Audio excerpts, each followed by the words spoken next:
Hello mga friends! Dito ulit tayo. Continuation ng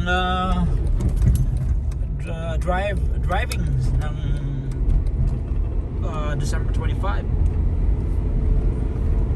ng Pasko, umaga. Katapos ko lang mag car wash. Dito, nagpalit ako ng sasakyan. Dinala ko yung sasakyan ng asawa ko. Medyo maliit, tipid sa gas, mas maganda pa to, hindi yung isa nakasagas yung truck. So enjoy sa riding. Drive lang ako kahit saan maganda. Napakagandang araw ng panahon ngayon.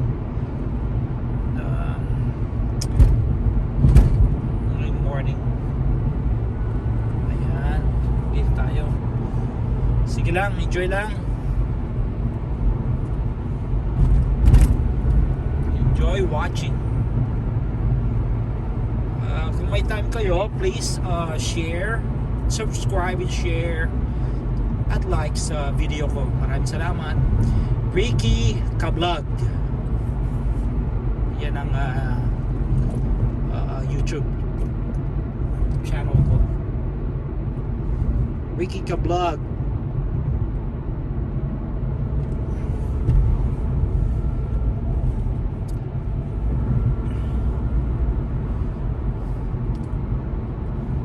Bakit Ka-Vlog? Kasi Ka-Vlog parang bumagsak. Ka-Vlog, hindi yung vlog, vloggers. Ka-Vlog, Ricky Ka-Vlog. Dahan-dahan, tumatawid, may aso, dahan-dahan.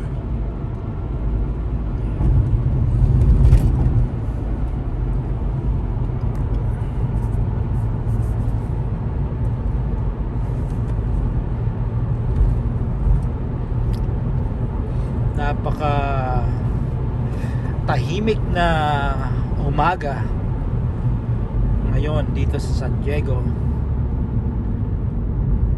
Katatapos lang magbukasan kagabi ng gift, kaya yung iba rin mga puyat kagabi Christmas Eve, kaya walang ganong tao sa labas, lalo na kung umaga. Mamaya pa siguro labasan yung mga tao napuyat, nalasing, nag-enjoy. Pero may kagabi, simple lang, pagbukas lang ng gift, uwi na dahil may pasok yung asawa ko ngayon. Oh, where we at? Dito tayo sa Linda Vista Road, punta akong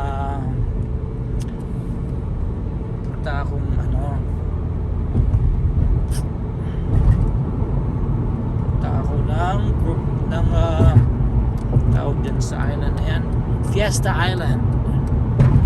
Charter ako doon. Ito ang daan, Fiesta Island.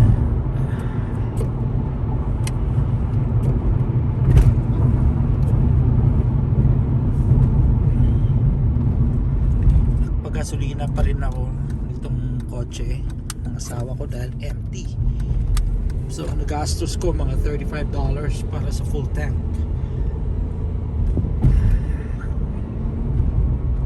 Kala ko nakatipid ako, ngayon pala nautakan ako. Sabi ng asawa ko, dali mo na lang yung kotse.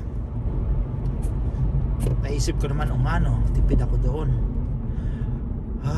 Pagbukas ko ng engine ng sakyan ko, empty! Oh my God, tipid kaya yun? Nautakan tayo dyan, nayari tayo. So okay lang. Itong dadali namin mamaya pag ayan, yung tumatawid na yan, isang homeless yan. Awan ko kung anong trabaho nyo noon, ang buhay nyo noon. Hirap kasi dito sa San Diego. Yung iba hindi na ma-afford na mag-rent. Yung mga retired na wala nang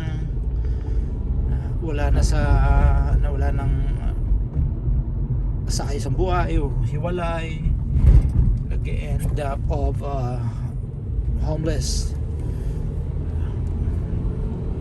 na, o kaya hiwalay sa asawa, o hiwalay, walang pamilya,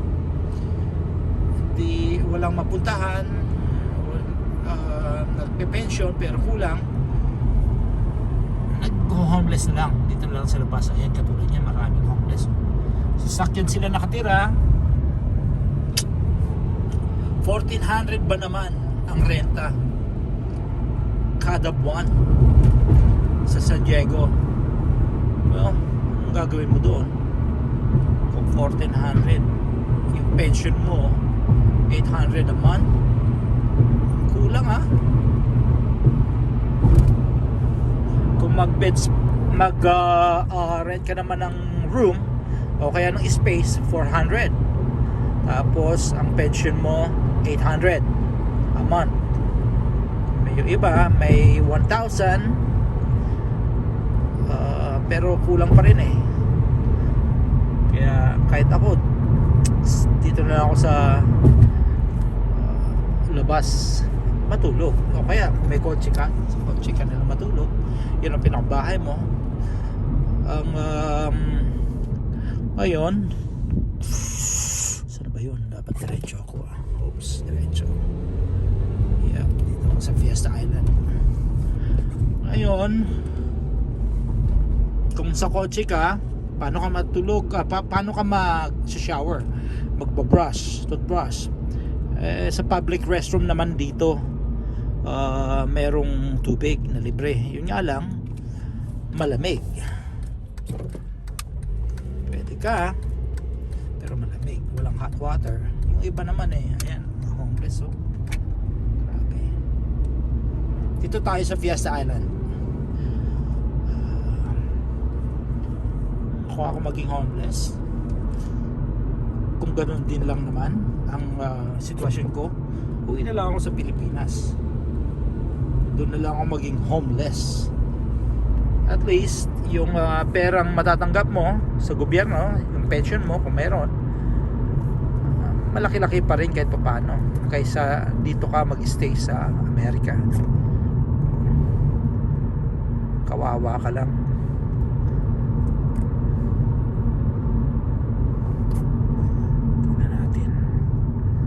Tingnan natin ang view dito. May mga nagfi-fishing. Dito tayo. Dito tayo para maganda. Dito tayo mga friends. Gala ko lang muna kayo.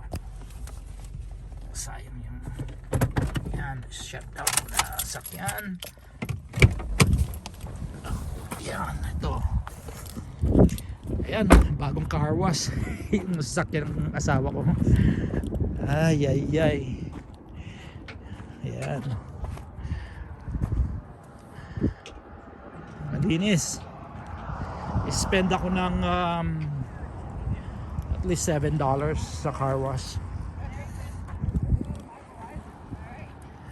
Maraming mga Fiesta Island. Itong Fiesta Island na to, man-made to. Kumuha sila ng dredging machine dito. Sinipsip nila yung buhangin, tapos tinambak nila dito. Ayan, kaya naging man-made island tong Fiesta Island. Ayan, magandang view. Ayan, sunny, ayun ang araw. May nagfi-fishing. Ayun. Ano pa? May mga ibon.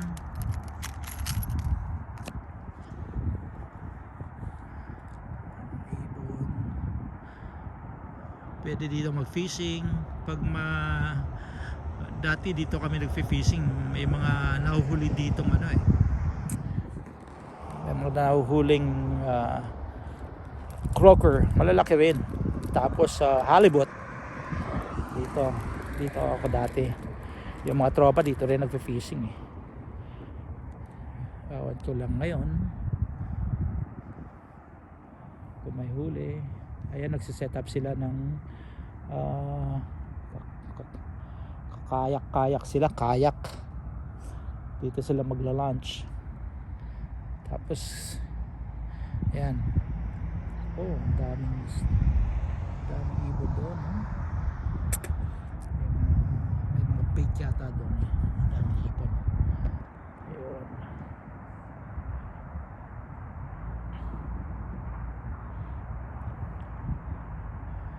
Ang ibon, mayroong pagkain doon na isda, maliliit na isda. Ayan, kaya ayan.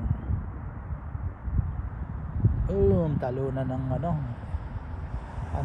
nagda-dive ang mga ibon ng pelican tsaka seagull. May isda doon na school ng mga maliliit na isda, nakikita nila, dinadive nila ngayon. Ayun, no? Ayun. Just wait a minute.